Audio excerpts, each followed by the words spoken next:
அதிகாரம் 8.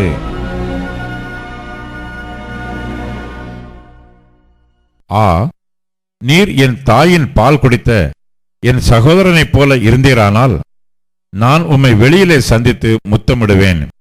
என்னை நிந்திக்கவும் மாட்டார்கள். நான் உம்மை கூட்டிக் கொண்டு என் தாயின் வீட்டுக்கு அழைத்து கொண்டு போவேன். நீர் என்னை போதிப்பீர். கந்தவர்க்கமிட்ட திராட்சை ரசத்தையும் என் மாதுளம்பழ ரசத்தையும் உமக்கு குடிக்க கொடுப்பேன். அவர் இடதுகை என் தலையின் கீழ் இருக்கும், அவர் வலதுகை என்னை அணைக்கும்.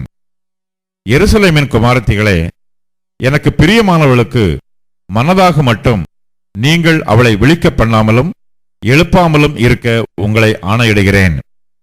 தன் நேசர் மேல் சார்ந்து கொண்டு வனாந்திரத்திலிருந்து வருகிற இவள் யார்?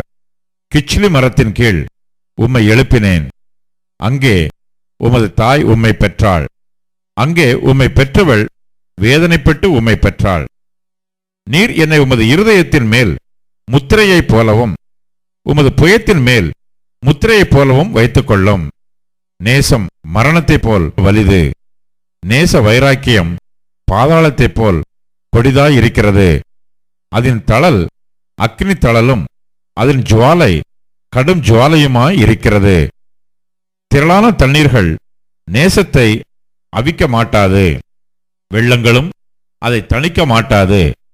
ஒருவன் தன் வீட்டில் உள்ள ஆஸ்திகளையெல்லாம் நேசத்துக்காக கொடுத்தாலும் அது முற்றிலும் அசட்டை பண்ணப்படும். நமக்கு ஒரு சிறிய சகோதரி உண்டு, அவளுக்கு ஸ்தலங்கள் இல்லை. நம்முடைய சகோதரியை கேட்கும் நாளில் அவளுக்காக நாம் என்ன செய்வோம்?